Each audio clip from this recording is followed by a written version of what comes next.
Grand final time! The Hardos had to fight for this one. Yeah, they nearly didn't make it into the grand final. Now they go up against the Wurst and Homies. Still a dumb name, but that team is the real deal. So, yeah, Infernal Shrine's our first map. It's a best of 3 series. We are in qualifier number 3 for the X Cup Summer. And again, guys, if you're not quite familiar with the X Cup Summer, it's actually a pretty cool story. We have a private Heroes of the Storm fan that sponsors the entire thing. That guy has been a fan from the first hour. He has been playing Alpha. He's been around for a long time. And he's been watching Heroes throughout esports the entire time, before HGC, HGC, after HGC. And now he wants to give back a little bit and help the esports scene out. And that's why we have this entire series right now. Man wants to stay anonymous, so therefore the Mr. X for the X Cup. And, well, we have our qualifier tournaments. So the teams, the farther they go in a qualifier, the more points they gather. The points are being accumulated across all qualification tournaments. And at the end of the season, the top 8 within the rankings, they make it to the playoffs where we play for 4,000 euros of prize money. And the Hardos already won 2 of those qualifiers. So for them, it's actually really good that they're in the grand final again. Would be even better if they can win it as well. Because the higher you are in the standings, the better for you if you have to miss out on a qualifier at some point, if other teams attack you there too. And of course, the standings are going to be used for the seeding into the playoff tournament, which is also going to be pretty awesome. So a lot of cool stories here with the X Cup, but as we're heading into our grand final, another one is that we have with the Wurst and Homies, another team that can really try to push the Hardos to the edge. And at this point, what we have is also, this is the first tournament that the red team participates in. So they are locking already some solid points in themselves, which is going to really help them to establish themselves in the standings too. So now on the left side, we got our first pick. We got Tychus as an easy pick on Infernal Shrines. You want to have Odin, you want to control it throughout the objective, since it is just such a powerful tool to lock in the Punisher for your team.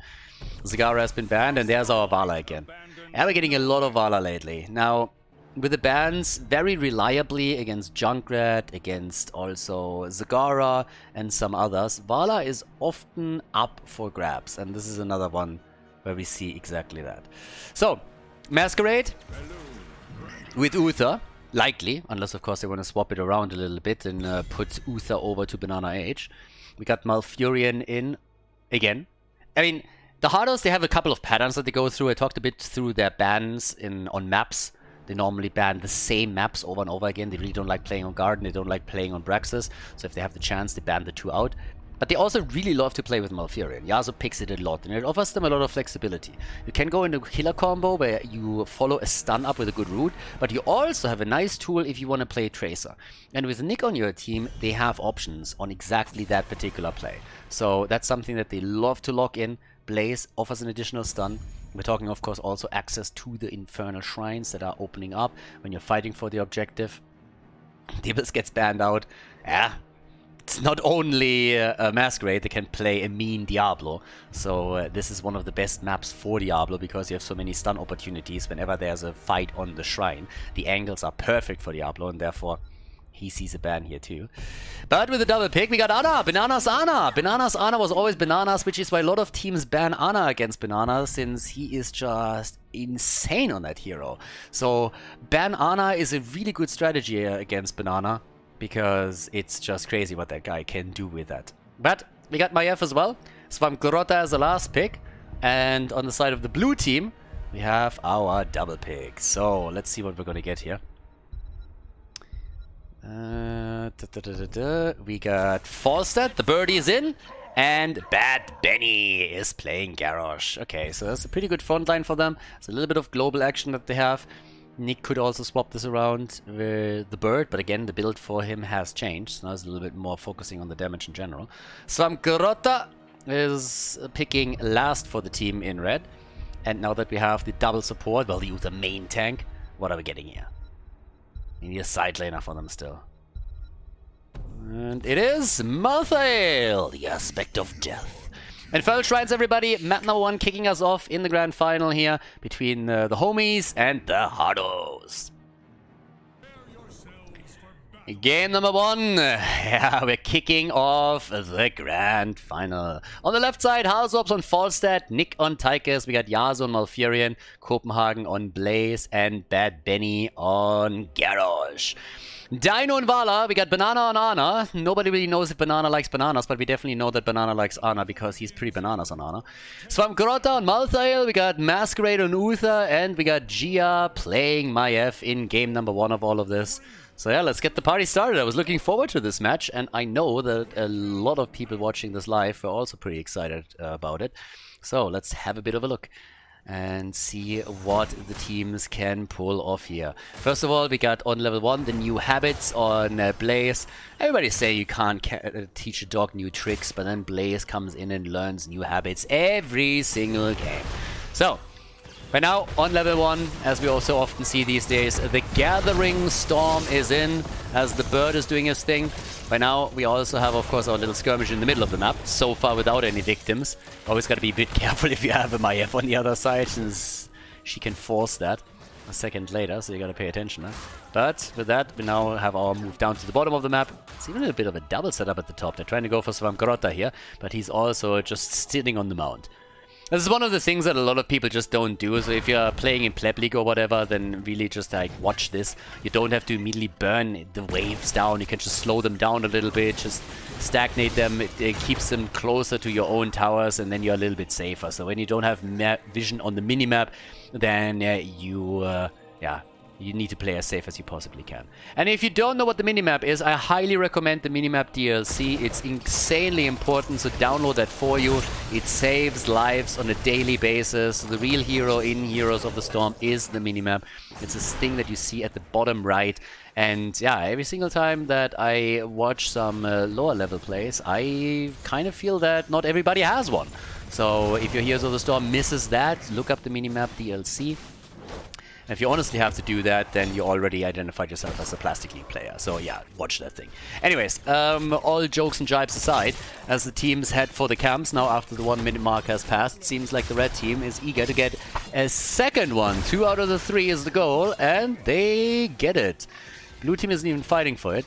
Sitting in the middle instead. Look at Swamgrota. Swamgrota's just sitting there. It's just like, yeah, I can't be bothered. I'm sorry, but yeah, I'm not doing anything here. We got the bigger they are in on level 4.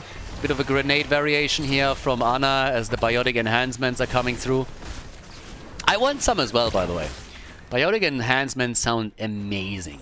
I mean, can you imagine, you know, wasn't it like a cartoon or something like that, the Bionic Family? I want shit like that. It was like, Elon, make it happen. Daddy Elon, go for it. I know Neuralink and everything is on the way, but really, if I watch those Boston Dynamics robots a little bit more, I mean, these, as amazing as these things are, they scare the living shit out of me sometimes. We need those bionic enhancements, so when Skynet really drops the hammer on us, we can fight back here. Bam, full robot style. 12 stacks on the birdie. Or we have to rediscover magic, one of the two things. Anyways, the camp is taking a little bit early, but the shrine is activating right now, so actually it's not taking too early. It's taking quite late enough so that Maiev is going to be in a bit of a pickle if Falstad is sitting topside and burns this one down, which she's going to try and do. But the lead is there. So down at the bottom of the map, the red team is trying to control the shrine and take the advantage. They have 20 already. I mean, they're looking really good here. That's 20 stacks, and that's the power of Vala. And Bad Benny is experiencing this firsthand too. They're going straight up for that. Couple of more hits are incoming. 25 stacks, 26. Yeah, they're taking this one. Unless they're getting murdered in the fight, they're definitely going to claim it. Especially with Falstad not even bothering to fly down. It's like, yeah, that would take effort. So, I don't know. I got a lazy day. So, there we go. 33 to 17. We pretty much know already who's taking that. They need to drop Vala somehow if they want to claim that shrine, and that's just not happening. Falstad is going up against Maiev. He's not flying down. Level 7 talents are coming in for both of them at the same time. And there it is, the first Punisher for the homies. Yeah, a little bit ahead here. Homies are coming in. And yeah, no surprises on the level 7 either. Hand of Protection is in. There's the bait over the wall. A little bit more damage as Bad Benny is getting slightly attacked by Dino. And they're breaking the wall down quickly. Damn. They can do some work here, but they... jet propulsion attempt! And Masquerade is still in trouble. Bye-bye, Masquerade is down. So they get the kill here. But the red team is immediately moving into the middle of the map and trying to at least capitalize on the position a bit by starting to do more damage to the front wall. So the first blood in the game. Uther goes down. Good job by them. Top side. Svamgarota is still moving in. I mean, experience is still fairly even. There's obviously now the opening at the bottom of the map. This one has taken a lot of damage, but the fountain is still there, so that's good news. Next fight is the one that really matters a bit more. Yeah, next fight is important just simply because we're going to have the battle around level 10 abilities, and then Tychus is going to be pretty impactful. That's changing the dynamic around the objective pretty much instantly. So yeah, you want to make sure that everything is kosher once we're heading into that. But then again, Svamgarota already pushing this out top. Very likely going to be... actually, now that I think about it, it might not be last rites. No. That is very likely... Masquerade, come on.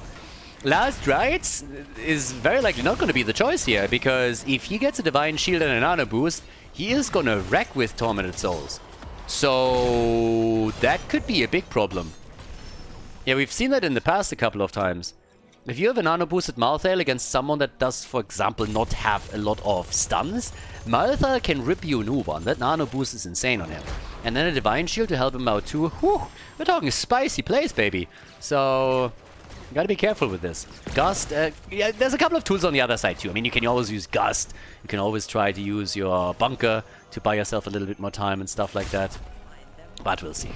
Now, the quest's already completed. We got some quest completions coming up and kicking in. Malfurion gets attacked. Garrosh, Decimate, and they're farming Masquerade right now, aren't they? There's the Gust into the corner once again, and Masquerade is dead for the 3rd time in a row. 3 kills against the red team, and all 3 of them against Masquerade. They are trying for counter kills, though, but Maiev is not jumping on this one. Nope. And Masquerade gets farmed. Best tank in Europe right there. Dead. He activates his trade, everybody. He's just activating his trade. It's a little bit like playing Leoric.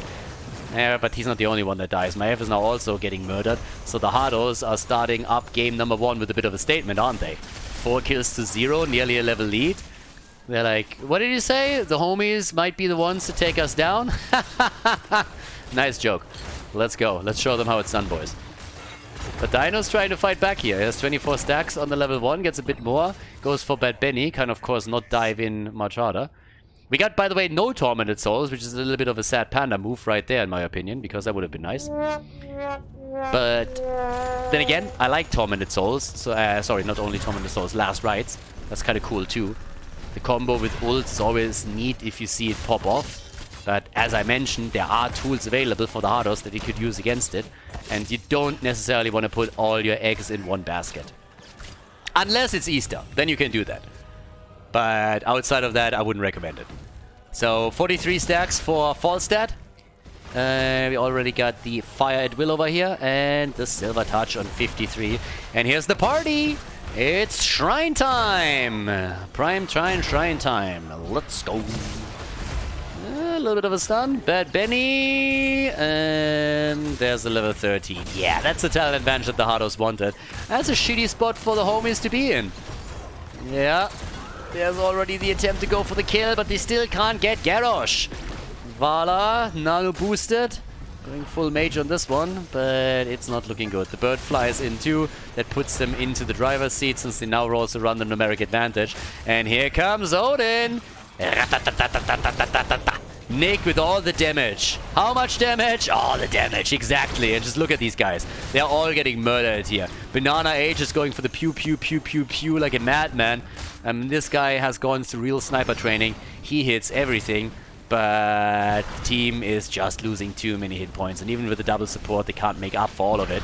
So that's going to be the first objective for the Hardos today. In the grand final. And that means Fort. Fort in the top lane is going to get crushed. That thing is going to be reduced to rubble.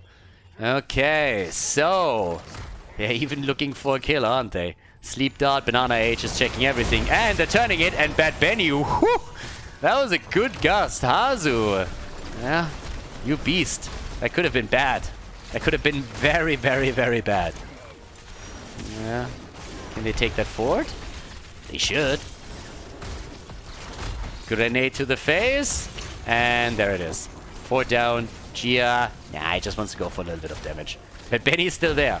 A flip, a stun attempt, and a Divine Shield saves Masquerade. Bad Benny? Yeah, he's dead. Okay, so there's a counter kill. It's the first kill, by the way, that we had in the entire game for the homies. Maybe they had some Wurst in the meantime. Yeah, very funny. The Germans. They're known for their humor. Okay, 4 kills to 1. And that was the first one right here. But Dino and his boys, they are hoping to turn this at some point. But now that they lost the first 4, they're also losing hit points, the one at the bottom of the map. So that is making things worse. Still that 1 level lead. Kill or no kill, doesn't matter. And the problem always when you're in a situation like this is that every single objective you're gonna fall behind by a talent. So 16 would have been a disaster for the next objective. And Masquerade is dead again. Uther gets crushed. I mean, he's just down. Uther today, he has not a good day. You should rename him. He's going for the big oof every single time he gets attacked. Masquerade just can't get out. He needs a little bit more. Masquerade is a fucking monster on tanks. But this Uther style is not really for him, it seems. Or at least they are farming him. And they're not only farming him, now they're trying to go for GR2, who barely is able to jump out. But yeah. 5 kills to 1. Nearly level 16. It's so close. And Bad Benny and his boys, they're already pressuring the bot lane. Which is, by the way, the lane where the next shrine spawns too. So this is obviously a fort that you want to eliminate. And if you can't get the fort, then at least take down the fountain. To take the sustain away from them. But the hits keep coming. Dino, he's stacking. 6 days to Sunday. He's channeling his inner cure. We scaling, boys. We scaling. Let's see if they can, though. 40 stacks. How much damage does that equate? 37,000. Top damage in the game. A little bit more than Tyker's. The birdie, by the way, at the top. Hardos, Svamkarota. And the bird is gonna get murdered here. Gus, can you fly? Fly! Spray game on point. Straight in their face. The only thing that was missing there was the B-step. Awesome. Good stuff. Had to go for the gust though. He wanted to hold it back. But there's the move for the fountain, as mentioned. That's the least that you want to take down. At least drop that. Okay, more damage against the bell tower at the bottom of the map. Nearly obliterating this one. I mean, if anyone moves in there, honestly, if yeah, this thing is gonna fall. There's no way I'm saving this. But the good news, they got level 16. So now it's 16 versus 16 in the talent battle. That's nice. Bad Benny with the face check. Indomitable is there. They're trying to unload everything on him, but it doesn't work. And down here, the shrine is now activating. So this is the 5 versus 5 fight that matters the most. The homies could bring it back now. Kinda have to. This, by the way, was never taken.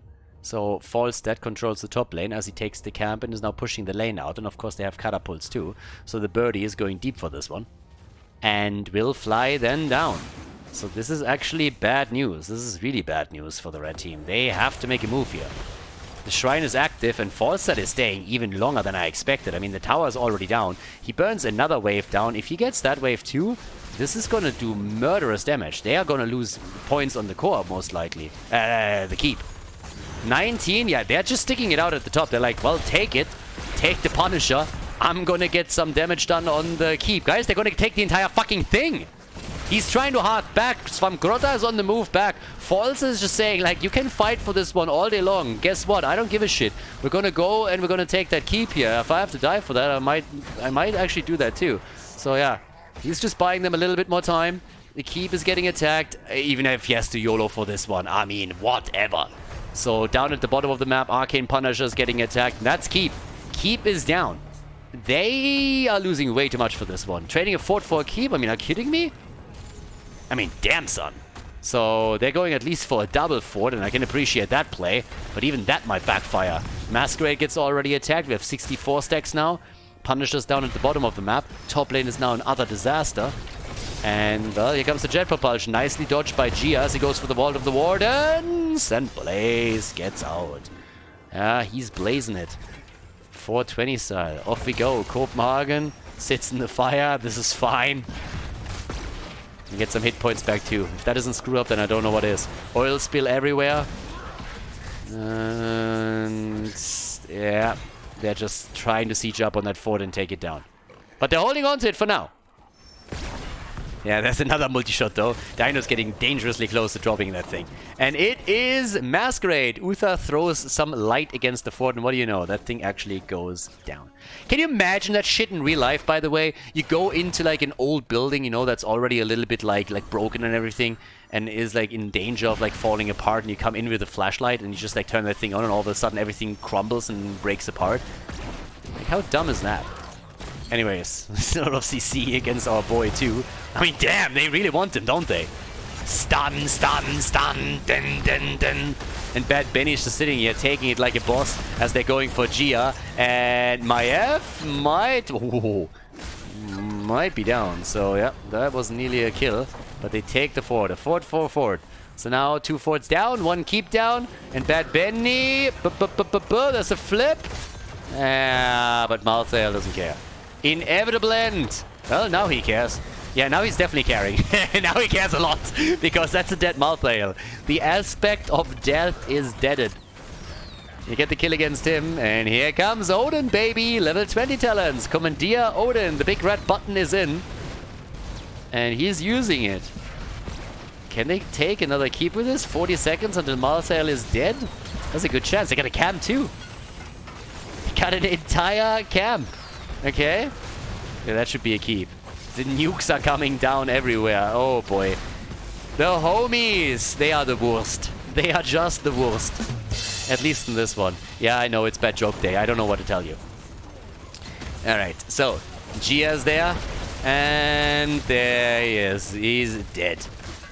Okay. Oh, can they save this one? Bad Benny? Yeah. He's still alive. Nano boost. I don't think they're gonna... Are they sieging up for that? I mean, Malthael is back now, but yeah, they're casting and they're simply retreating.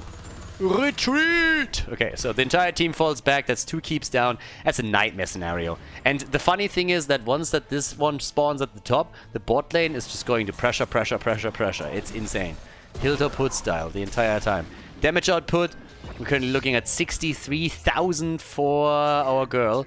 Vala, still top damage in the game, but nobody else is even close to her. I mean, look at Maiev. She's 2nd highest damage on the side of the homies, and she has 1/3 of the damage. We got 53,000 for Tychus, and he at least has someone you know to accompany him a little bit towards the top, because the birdie is there at 35k. It was good for them. Okay. Well, the homies. I gotta say that they are not running into the worst case scenario here, because they will have level 20 for the next fight. So that's at least something, right? But it could be worse, it could be worse. And guys, I know, I have to apologize, but Corona didn't take me down physically, but I guess the jokes got a lot worse, so I don't know what to tell you. Double camp in the middle of the map, the bird already at the bottom of the map. That's the good thing when you're having a global that is running everything. And that pulls Svamgrota down. Svamgrota is trying to take the bird. Good luck with that. That means that the fort in the mid lane is going to go down for free. And topside, they're fighting it out too. So we haven't even seen the big red button yet, but Nick knows how to press it, I can tell you that much. They're trying to go for Ana, and Granny's in trouble. Granny! She needs a Divine Shield if that continues. Granny is in deep shit. Granny is dead if nobody saves her. Where's the Divine Shield when you need it? No Divine... There it is! The Divine Shield for the grandmother, but the kill against Maiev. Granny is dead too. And that, ladies and gentlemen, is the beginning of the end. They're going for Vala. They take her down. Last rites. Everybody dead and dying. Wer hat noch nicht? Wer will noch mal? Alright, so now they're chasing Uther. But that was already an absolute bloodbath. Maiev down, Ana down, Vala down, everybody down. The kill against Garrosh doesn't do enough for them. The Hardos with the big plays right there. Game number 1, not only a victory for them, but also a statement. They're coming in there saying, like, guys, we know who you have on your team. But if you think that you can actually threaten us, think again. We're going to show you how it's done right now. Game number 1 is ours. Infernal Shrines, thank you very fucking much. We're going to lock this one in. 11 kills to 2. And that's a 1-0 lead in the best of 3 for the Hardos. Nicely done. GG and well played. Before we head into game number 2, make sure that you subscribe to the channel if you haven't done it yet, so you don't miss out on any future content here on Khaldor TV. To the Spider Queen! Map number 2. Impressive. Hardos with some impressive plays. The homies, they did really well today. The homies actually came through this tournament and had not really a whole lot of problems. They did a fantastic job getting to the grand final. And after the Hardos dropped the map in their semi, I was like, well, you know what? Maybe they're going to struggle here. But in game number 1 at least, they murdered. Now went with the Spider Queen, and obviously that's a whole different ball game right now, so the homies can still bring this back. This double support setup with the Uther main tank didn't really work for them. But I am very curious to see if the Hardos take this with a 2-0 and win their 3rd tournament in a row, or what's going on here.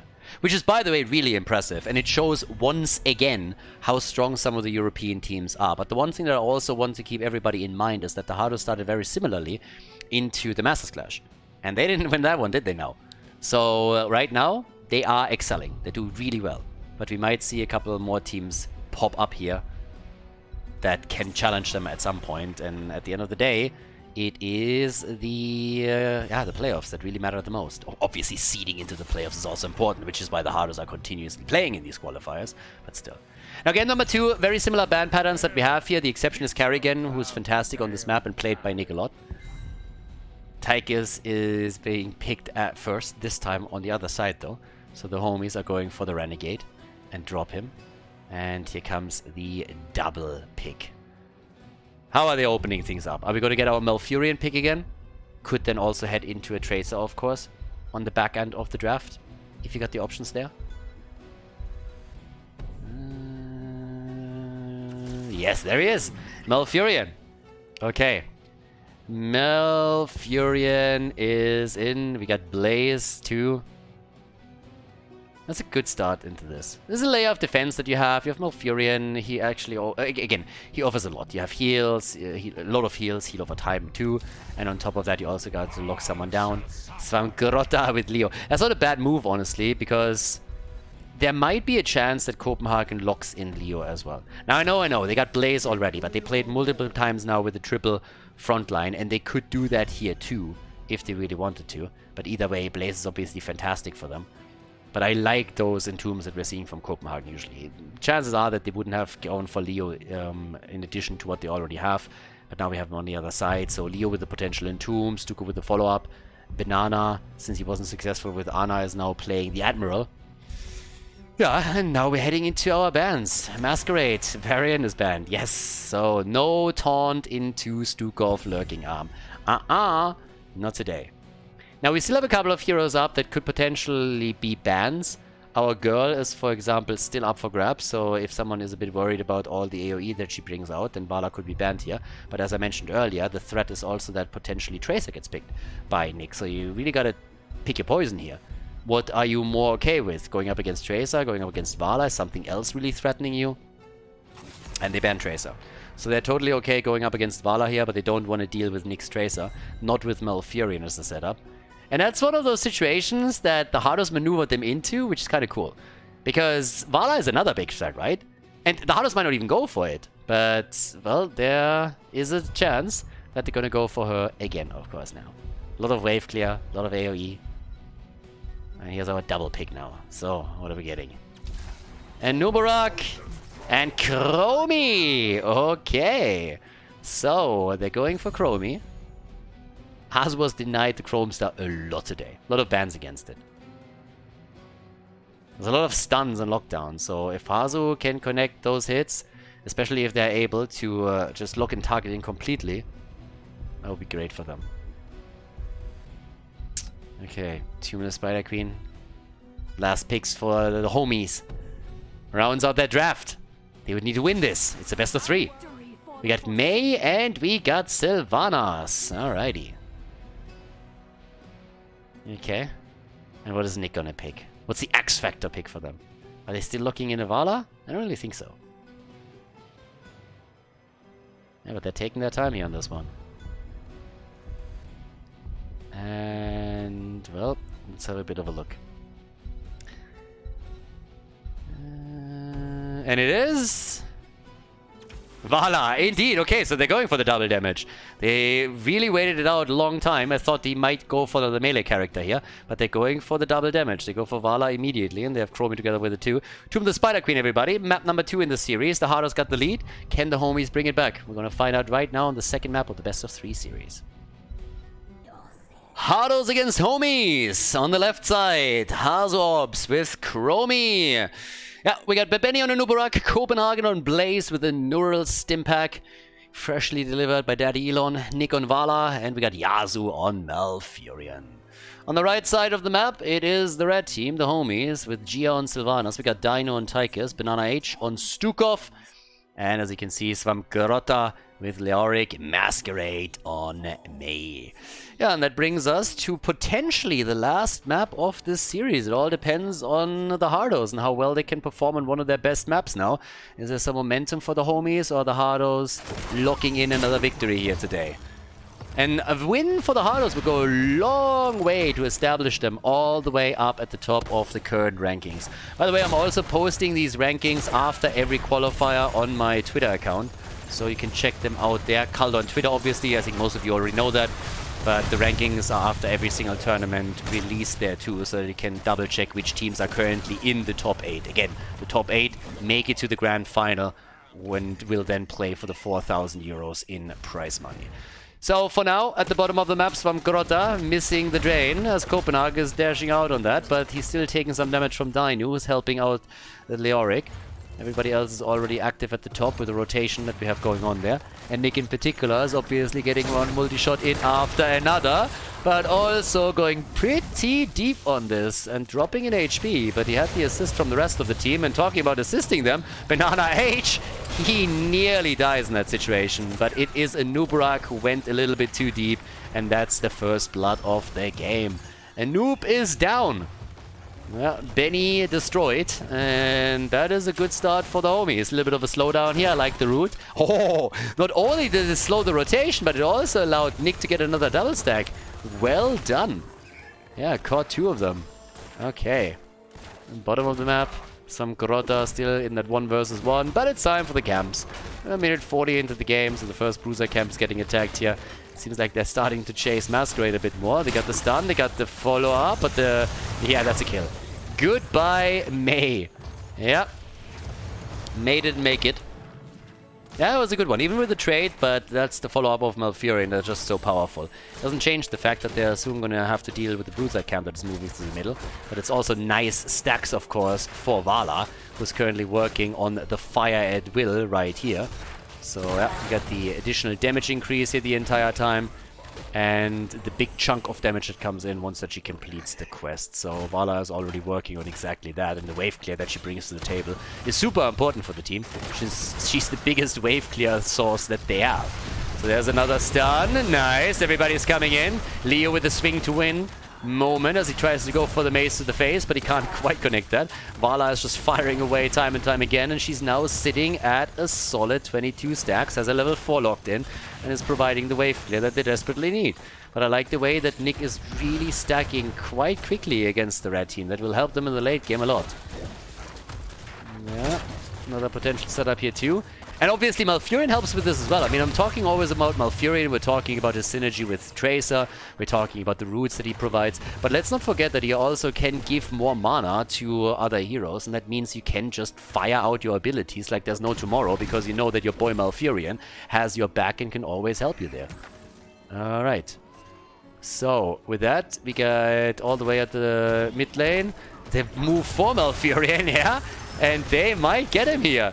Okay, time trap is in, but Yasu's not looking good. Nah, that's a kill. He gets murdered. They try to go for the counter kill at least, but I'm quite doubtful that they can get it. But Banana H is low. Yeah, but Hazu just can't connect that hit. So 2 kills to 1.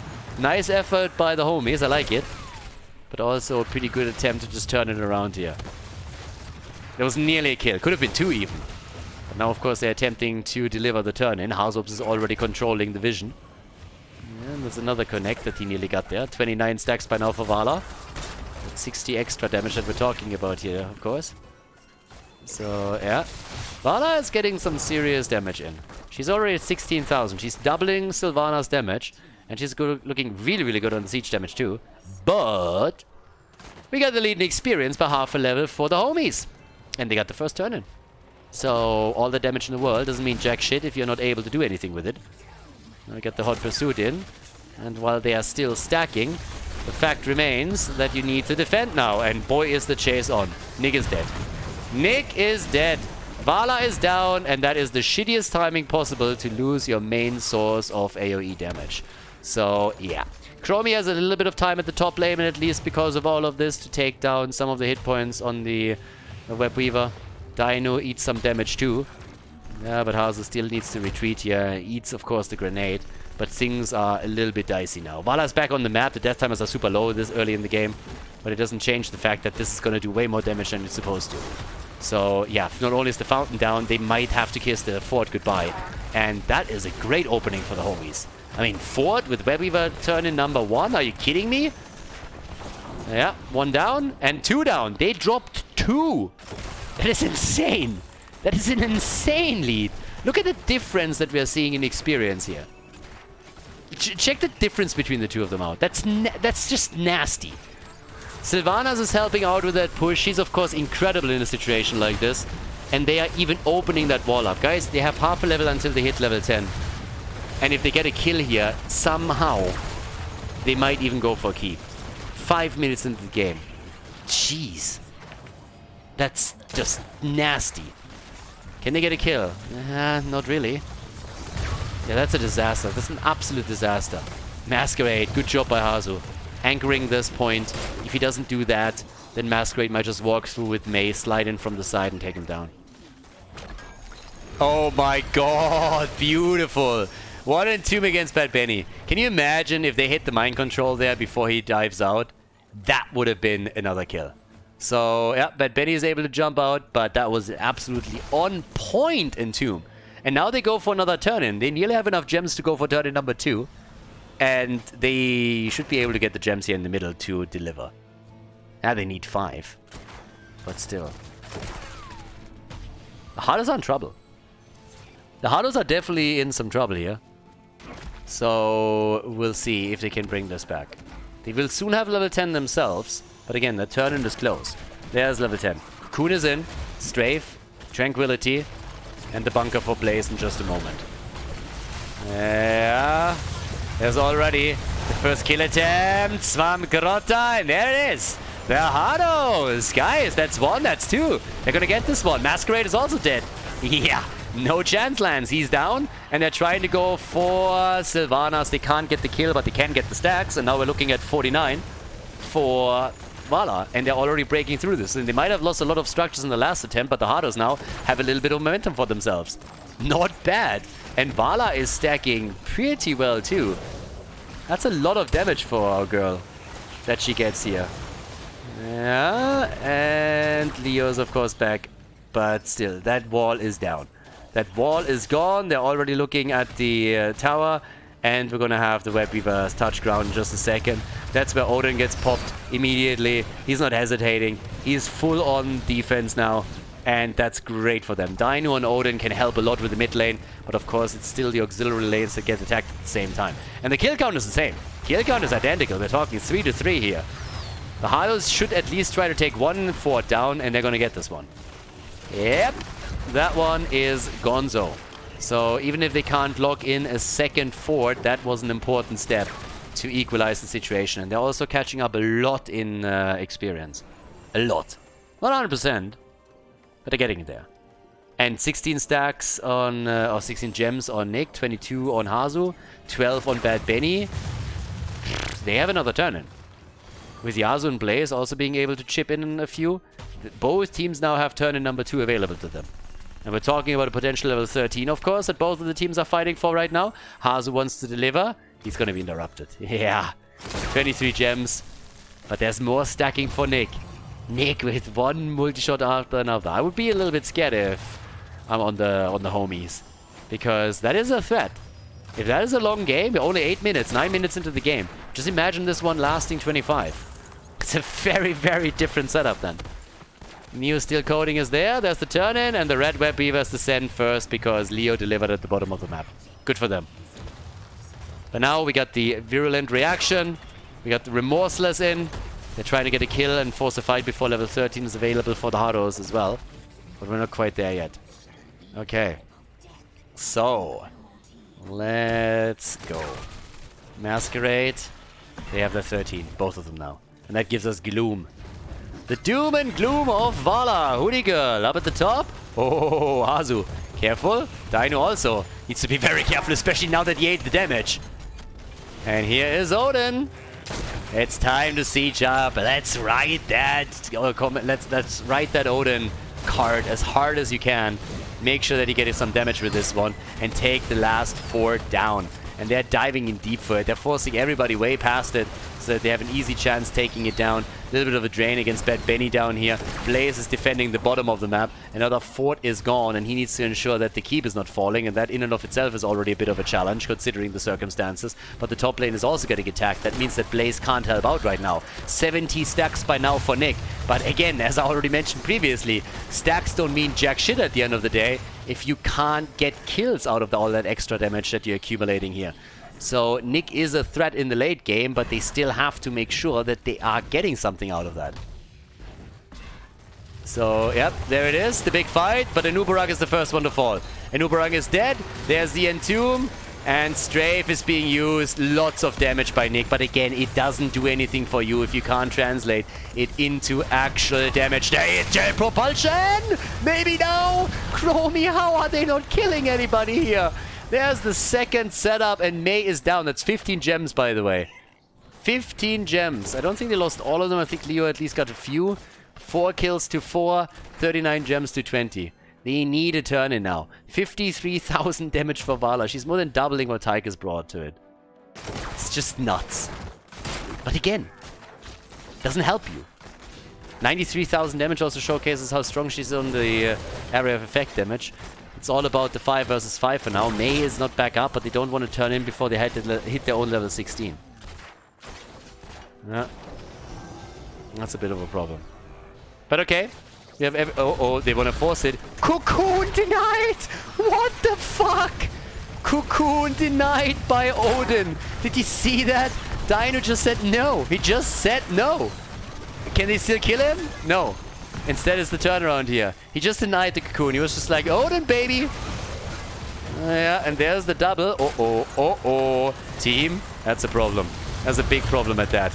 Especially, well, he just still has bunker. Might not be as big of a problem as I thought. I thought the cooldown was already used earlier, but no. So they're moving away from this one. Alright, let's check this one out again. Have a look at this. So this is where they took the camp first, and now check out what's happening on the right side. So here comes the move, and BAM! Denied. Just denies it real quickly. Dino just says like, nope, not on my watch. You know, Cocoon is kind of disgusting. I don't really like it. I got a shower afterwards. I'm just calling no on this one. Okay, we got the Seething Hatred in on level 16 and Epic Enter. Bad Benny wants to epically enter the opponent's team's backline to destroy it. And therefore, it was the only talent that made sense. So, here we go. They are trying to turn in again. But there's the Anubara kill. Hashtag tag me when Benny feeds. Hazops. Uh-oh. The jet propulsion is good. The jet propulsion is great. Can Nick kill them? Look at that strafe damage, but he gets locked down. Tranquility keeps him alive. They're trying to turn it, but Yasuo's also in trouble, and he gets away. But they just can't kill anybody. Malfurion is still dead. That grenade obliterated him. 90 stacks by now for Vala. She's sitting at 90 stacks and 69,000 damage. 69,000 damage, but they just can't get the kills. And now the boss gets attacked at the top. The homies! They are getting the kills. They are coordinating their attacks incredibly well. They've already taken down every single fort on the side of the blue team. And now they are trying to put the final touches to a victory on map number 2. Yeah, they're trying to make their play right here. Alright, so let's see what they can do with this. They have the boss. There's no turn in this time. And that's the opportunity right now to make a play for the top keep and take that one down. 17 to 18, entire level advantage that we're looking at right now. Enuburaki died 3 times. Here come the homies. They're trying to go through that top lane like hot butter through cheese as Sylvanas is buttering this up a little bit. Good catch on... yeah, Chromie, and guess who's dead again? It's Enubarak. Enubarak is dead again. Oh my god, that was a massive shove. Hello there. Good one. 7 kills to 3. And, well, that boss is wreaking havoc. And thanks to Odin that they just popped, seems like the keep is going to fall. Yeah, maybe. Nick the entire time. Zoning. Look how low they are again. But Gia jumps away. Chromie just doesn't connect enough damage. But Nick and his boys have been able to keep the keep in play. That's already half the battle. At the bottom of the map, they still need to do the same thing, though, because Samgrota hasn't given up on that one yet. Comes in again. Try to place around it. I guess he's gonna die. Yeah, or not. The Juke Master is in the house, ladies and gentlemen. Juke City. Mayor Svamgrota dashes out. No damage connects with him. No CC. 7 kills, 2-4. And, well, our level 20s are slowly kicking in. The damage output. 77,000 for Vala. She's still more than doubling Tyke's damage. But again, that's stats padding. That doesn't help you. And Nubarak dies every single fight. He died 4 times now. More than half the deaths of the Hardos are from Benny right now. And there's the Web Weavers again. And keep number 1 and 2, top and bot lane, are both in real trouble. Nick alone has 43 gems. Copenhagen has 42. They still have their gems. But how do they stop this now? Like, seriously, how do they stop this now? Level 20 talents on the side of the Red team. They want game 3. And they're getting closer and closer to locking this one in. Can they at least take Svamgrota down? Not even that happens. The Red team is there. Banana H tops him off. And yeah, this is just nasty. This is a disaster. The question is not, does a keep fall? The question is, how many keeps fall? And can they at least hold the game? 100 stacks on Vala. But it doesn't matter. It just doesn't matter. There goes the keep. Vala, she is dashing out the damage as much as she can. Trying to take the Siege Giants and the Web Weavers down. Needs to be careful because the Entomb is always a threat. Nick dealing with the mid lane too. Burning this down as well. And they're defending at the bottom of the map. Web Weavers are gone. They're working on the Siege Giants. Core is about to get attacked. Top keep also under pressure. Down here they're sieging up. The Red team wants the victory. The shield is already low. They got the level 20 advantage and they're not afraid to use it. They're moving in for it. Here comes the Entomb and Anubarak is dead again. Noob is dead and Dino's still dancing around them. He's still alive. They save it in the mid lane and Nick is just dishing out damage. But it doesn't matter if they cannot get the kills and they're just struggling to set anything up here. Nick gets attacked. If Vala falls, it's over. It's absolutely over. The top keep has already fallen. The one at the bottom is also destroyed and in the middle this one is also getting murdered. They are so close to level 20, but they just don't have any structures anymore. What they need are multiple kills. Multiple kills right now, or this is over one way or another. The only question is, do they suffer a painful, long death, or do they die right here? That's the only question. 20 versus 20. Here it is, finally. They can finally fight. But they lost everything. Death Siphon is in. Nick with 116 stacks, but they have nothing left. All the structures are down. So what you need here is a big teamfight victory and a turn-in. They need to turn in twice in a row. They've had only a single turn-in. Only one. And they have the gems. They got 120. 120 gems. If they turn in twice in a row, maybe they have a chance. The first turn is going to do nothing more but simply move the waves and the lanes a little bit further to the right side. But not even that is happening now.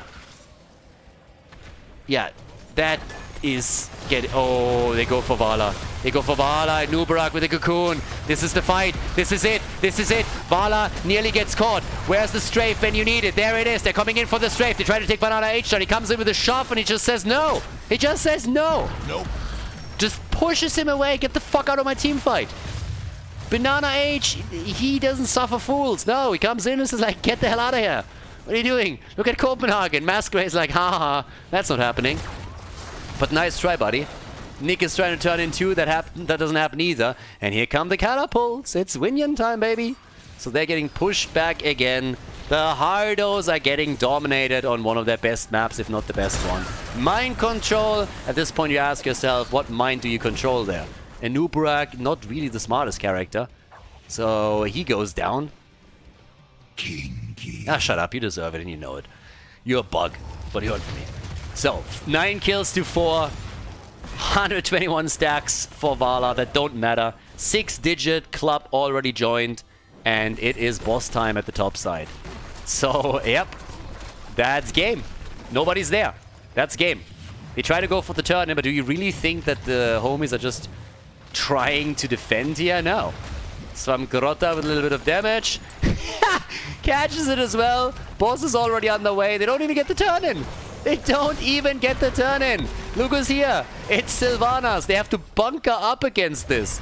They got to bunker up with 20 minutes into this game. Tranquility is already out. They're trying to rush away here, and the chase is on. They're trying to slow them down a little bit. Masquerade comes in from the side. Malfurion gets already caught. The boss, by the way, completely ignored, is already on the core. Boss is on the core. Yeah, and Nubarak is the only one trying to defend against it. Good luck with that.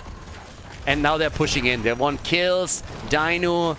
Oh my god. And there's Commandeer Odin again. The big red button. He has it and he pushes it once again. Yeah, that's game. We're going game 3. We're going game 3, everybody. This series deserves a third map and it will get a third map. Unless there's some miracle. If they find a button that kills everything on the map instantly, then maybe they can take this one. But if not for that, then this is over. Game number 2 ends as the homies lock in a victory on Tomb of the Spider Queen and take the Hardos down on one of their best maps as they force game 3 of this grand final series.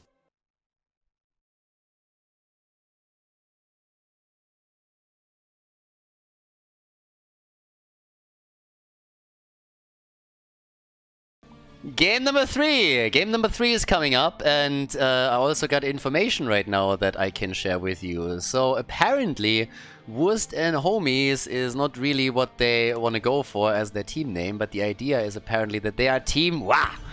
And that the other stuff, that the actual name that they put down is just silly things. So that's what Masquerade just told me.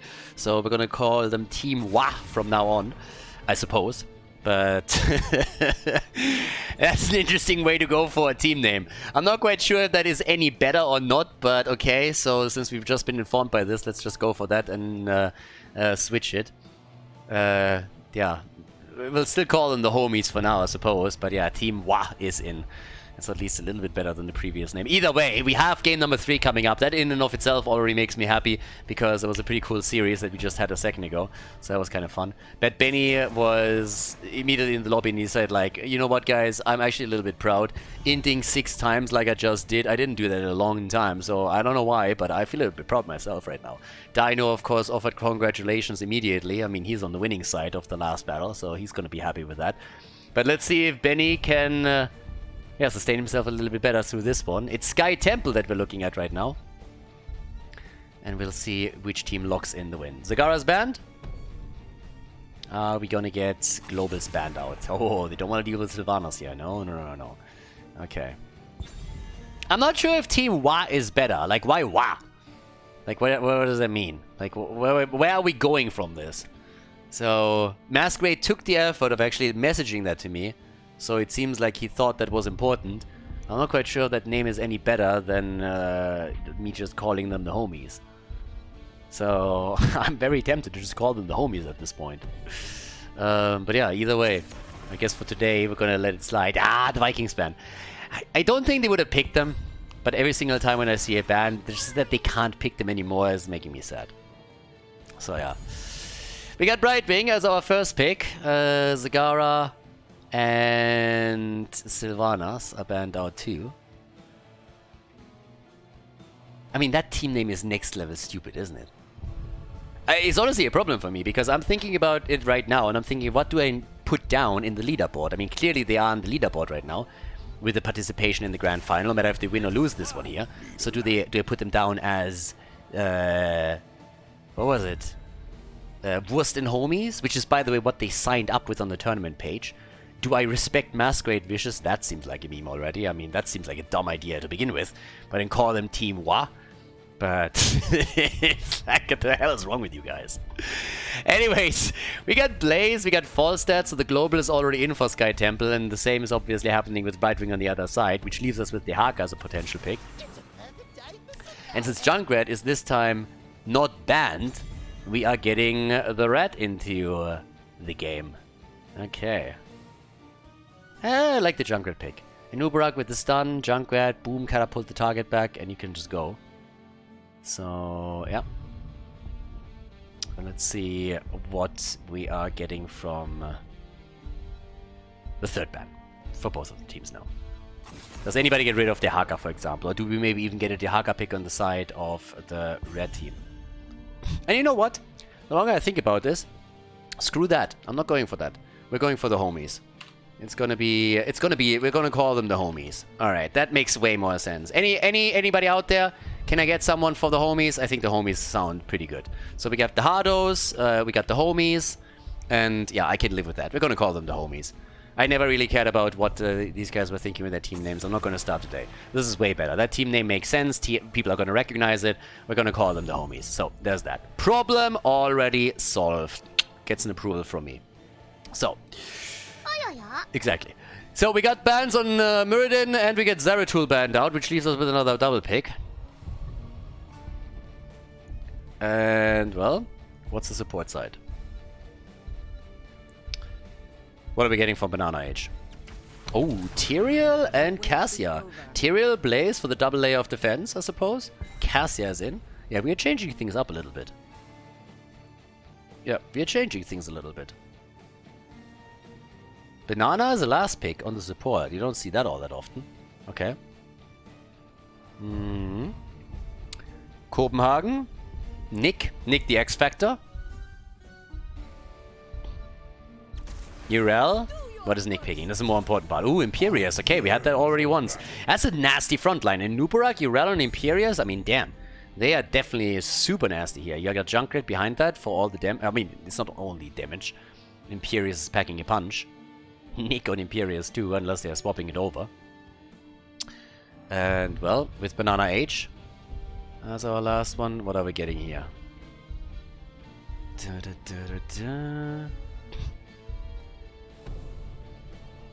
Let's make it happen. Stukov! Alright, Stukov is in, and with that, we are set, everybody. Game number 3, the grand final. The Hardos against the homies. Let's go. Next game is coming up. Game number 3! Party time, everybody! The Hardos against the homies. We got on the left side on Sky Temple, Yasu on Brightwing. Bad Benny is playing in Uberak. We got Copenhagen on Urel. Hazu on Junkrat, and Nick is playing Imperius. On the right side of the map, Dainu with Cassia. We got Svamgrota on Blaze. Banana Age is playing Stukov. Gia on Falstad going into the frequent flyer as a level 1 talent. By the way, Cassia also with the charged strikes here, so no stacking for her. And Tyrael is played by Masquerade as we are heading into this. So, party time. Already up at the top, our little fight for vision. And this is obviously an interesting one in the sense that we are now looking at the game that will decide the grand final. And the question is, will the Hardos win the 3rd grand final in a row? Or are the homies taking them down now? So we got Bad Benny and Yasu already moving around here. Top side is being established as a 1 versus 1 lane. The new habits are currently being worked towards by Blaze. And at the bottom of the map, that's where we're going to have a bit more action happening. The rotation from both teams just going on right now. Level 1 already, the consuming flames over here. We get Brightwing with the hyper shift. And I'm a little bit excited for this one. One of the problems that you have with Sky Temple is that oftentimes the map is a little bit scripted. It's not as bad as with Volskaya Foundry, but the boss battle is usually inevitable. And for a boss battle, a lot of the tools that we're having from the homies are actually very good. You have a Gust, you have a Sanctification potentially, you have Bunker. So there's a lot that they have. And let's not forget that Stukov with the Lurking Arm alone can really control the point too. Now, there's a little bit of displacement that you have around Junkrat, Urel, the Cocoon that we potentially are seeing, very likely are going to see from Manubarak.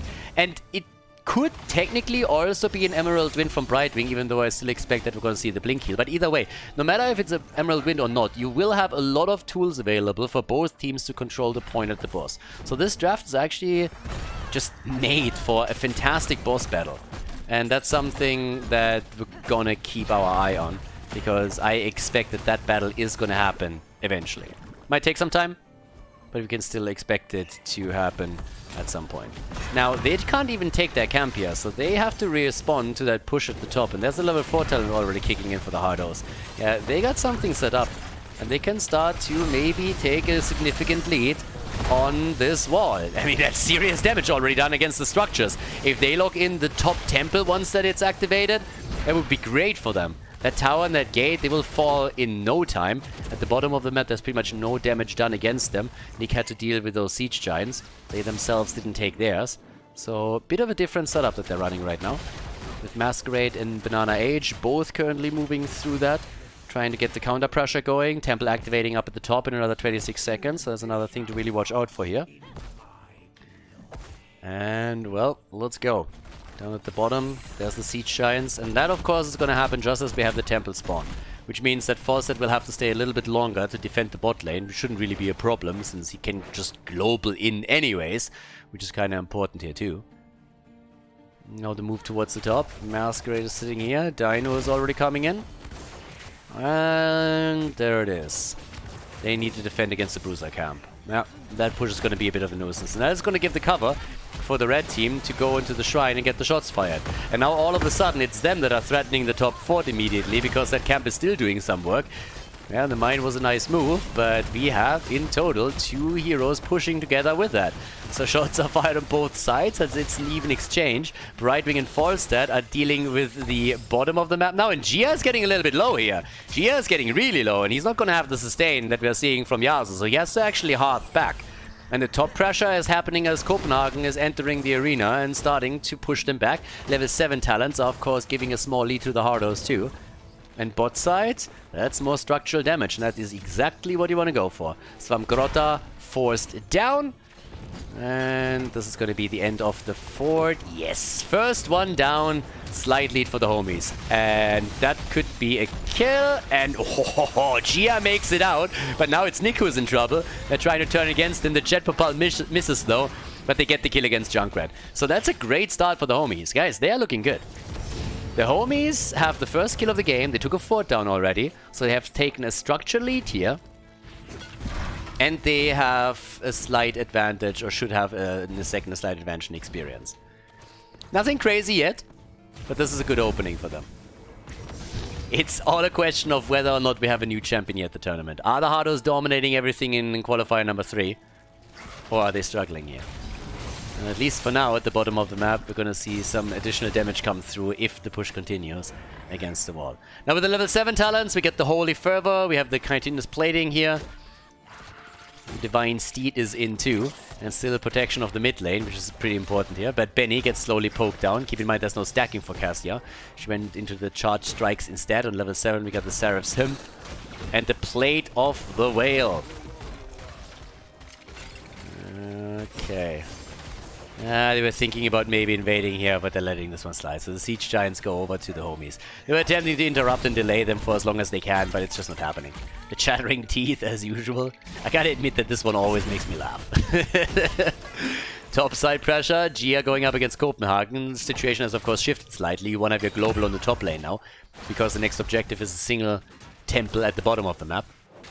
And that's right here. And with that, they're now coming in with level 10 abilities. It's a small window, but it's one that they're trying to use. Level 10 on both sides. Top still gets pressured. Valkyrie misses. Let's not forget that Nick also has the delivery system with the Wrath. And they are taking this one, so that is going to nail Falstad to the top lane a bit longer.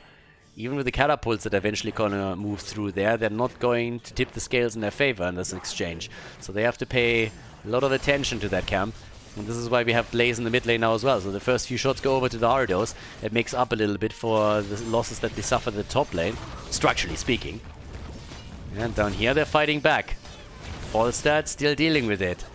And the blue team is trying to reclaim. Yeah, meantime, there's already good damage against Imperius. Brightwing is jumping in. Falstad has flown down too. So yeah, the birdie is there. They're about to take the Siege Giants down, but the shots are still being exchanged. So it's just a back and forth between the two teams. Everybody's looking for the kill as the Riptire comes out. Gets pushed away by the Gust. They're trying though, and they go for Stukov, and Banana Age is dead. Banana Age down, important kill for the Hardos.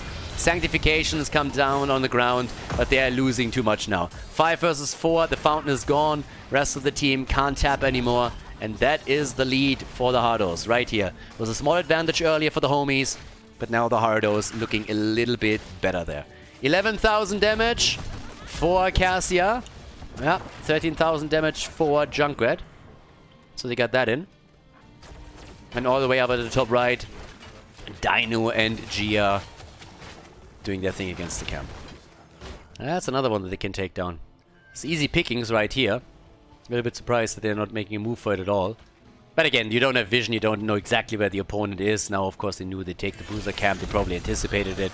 But you want to play it safe, especially when you're starting to take the lead here. Fawcett is dealing with the bot lane again. Top lane, Bruiser camp is also pushing it out. 13 versus 13 is dead even in experience. And the next objective is a double temple. One at the top, one at the bottom. Dino's hoping to connect these Valkyries, but so far he hasn't landed one.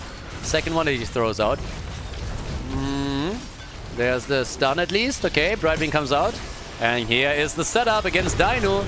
Trying to take her down. Riptire. And that was beautiful. Straight into the range of the two towers.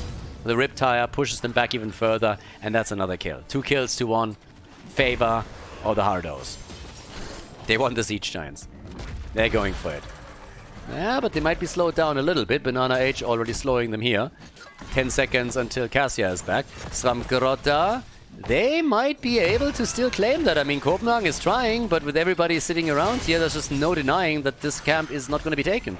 At least not without a fight. So the red team is just locking it in instead, but the fort in the mid lane has now fallen. So it was a small window that the Hardos had, and they used it to take the structure down. 2 of the forts eliminated, and therefore the lead for them. Double temple is coming up. Bottom of the map, they're attacking. Harzops, nah, he just jumps out. No problem for him. Easy escape. 13 to 13. Virulent reaction is in. Big power spike for Stukov. I'm keeping my eye on that boss. 9 minutes into the game. Okay. They're diving. They're stunning. They're going for Nick. Bunker is out. False is coming in from the side. Another 5 versus 5 battle. And they can't get the kill. But Benny is going to be able to move out here if he gets the cooldown back. And Banana H is very much so isolated. But this time the Valkyrie connected. Wrath of Rangeris. They're trying again for Cassia. The stun. And Dino dies once more. And so does Stukov. Bam, there we go. 4 kills to 1. And that's the Hardos with even more momentum. Gia is dead too. That's a boss. That's a boss right here. Boss or double temple. I mean, you can go for whatever you want. And they go for the boss. Boss gets attacked. Harzops is there. Inuparak is already on his way up to the top, so they're going to get some shots there as well. 5 kills to 1. The Hardos. Great setup for them now. Fantastic setup. Yeah, that looks awesome for the blue team and their fans. So a couple of shots are already getting fired. 2 are going to move in against it. But every single shot that he gets here is already a bit of a win. Worst case scenario, he can cocoon out. Actually, he's on cooldown, but it doesn't matter. So they are closing in on level 16 very, very soon. Now, the temple at the bottom that they're taking is attacking the top fort, the only one that is still standing on the red team side. They're going to take that 100%. Imperius is going to move top side to contest this against Blaze again. And he should get some additional shots. And now that Ural is channeling down here, now that the boss is moving in, they are getting even more damage done at this point. Epicenter is in to epically enter the back line. The level 16, there is a big gap now. 1 level gap and therefore a big lead. They try to go for Nubarak though. There's the Riptire, good damage, but Benny is still a bit low. Falset is flying in, Sanctification is already out, but I don't think they can chase them enough. And that is threatening the bot lane. I mean, hello team? With them going full all out at the top and going for Nick, good Gus, so at least that allows them to get a kill. But that's the end of the keep at the bottom of the map. That's a problem. Nick, yeah, you gotta kill him. You can't let him survive here. So that's a keep. Yep, keep down. This one is gonna fall 100%. Blaze can hearth back all he wants, but that's the first keep of the game obliterated. So the red team is down to 2 keeps, whereas the blue team still has 2 forts. And of course, every single keep. So yeah, we're gonna see a boss move eventually. So how this normally plays out is that the team that is behind is throwing a little bit of a Hail Mary before the opponent gets an additional talent and goes for the boss move. So in 3 minutes and 20 seconds, I'm pretty sure that the homies are going to make a move for the boss. Unless, of course, level 20 is already in for the Hardos. But they are going to try and force a fight before level 20 talents are up. Because they can't trade. They can't trade temples anymore. If they trade temples, they're going to lose the game. Their first keep is already gone. So it's not a good trade for you. They need team fights, and this is one of the few things that they can do to force one. Because the more that the Hardos get ahead now, the more reluctant they will be to fight before they have their level 20 talents. They're 1.5 levels ahead at this point, and that is a lot. But, yep. There we go. There's the fight. They go for the jump. Can they turn it on Bad Benny? No. Sanctification is out. The birdie's flying in. Try to go for the gust, apparently. Gets interrupted. Gia is still looking for the angle. Finds it. Comes in. But that fight is not really looking that great for them either. It could turn quickly, especially against Svamgrota. Blaze is down. Blaze is dead, and this is going from bad to worse. Yeah. This is not looking good. 6 kills to 2. Nearly 2 levels ahead now. Single temple coming up. They could also... Oh, they're going for another kill. No, Dino. He's getting farmed. 3 deaths against him. Yeah, he died 3 times and they're taking another wall down. The wall is down. They're going to take the tower too. Every single structure that you eliminate without the help of the temples is a big step towards victory. Urel is moving towards the top. Blaze is still dead. Cassia too. So they get some damage in. And in the meantime, Urel is taking control of the top. I mean, even the bot lane is starting to attack here. That's 4 Siege Giants and 2 Catapults that we're talking about. It's 13 minutes in the game. They're getting a kill against Stukov. I mean, this is a disaster for the homies now. They're in real trouble. The Hardos are stepping it up big time. They want that victory. Now, of course, the homies are just now playing for the first time with exactly that constellation, so that's another thing. But just look at the damage output. That's the keep getting attacked. The gust is in. But they can take that keep down. That keep is toast. That's keep number 2 eliminated. And guys, it gets worse. The shots are fired here. And Nubarak falls. But look at this. This is the last keep that they have on the map. And it is down to 30% HP. 8 kills to 3. Level 20 is ready. It's insane. At this point, how do you bring this back? Upgrade for the Wrath. Unrelenting Descent. There it is. And yeah, cooldown reduction is in. We got the Invisible Friends. The only friends that Brightwing has and ever will have. Nobody likes Brightwing. For good reason. Hashtag death to the fruit fly. Trashwing go home. Yeah, 8 kills to 3. Guys, there it is. Level 20 for Nubarak. Hasn't gone for it yet. 8 seconds and he's back to business. But yeah, this is a total disaster. Even if they kill the fort at the bottom of the map now, who cares? They are losing everywhere else on the map. And the boss is up in 6 seconds. And yeah, good luck with that now. So the blue team could make a move for it. They're already getting damage in. Alright, there comes the delivery system. Not in the mine though. Yeah, he missed that jet propulsion. Was hoping for one. The Rip Tire's out too. They're going for the full-on YOLO, aren't they? So they're coming in for this one. Rip. Little bit of extra damage. They're already low. And here comes the dive. Here comes the stun. Dino. The cocoon. They're trying to save him. Urel is jumping in as well. They're forcing the fight with the level 20s. This is a disaster. This is a kill. This is a double kill. This is game. This is game. Another delivery. Goodbye, Blaze. Was nice knowing you. He gets bullied around the entire time. And that is the end. The Hardos, ladies and gentlemen, on their way to victory. They are about to decide the 3rd grand final at the X-Cup qualifiers in their favor. Fantastic performance. They struggled a bit more this tournament than in the previous one. They dropped the map in the semi-final, and the homies gave them definitely a run for their money in the grand final. But at the end of all of it, unless for a miracle, the Hardos will walk away with another win in tournament number 3 and cement the number 1 position in the leaderboard even further.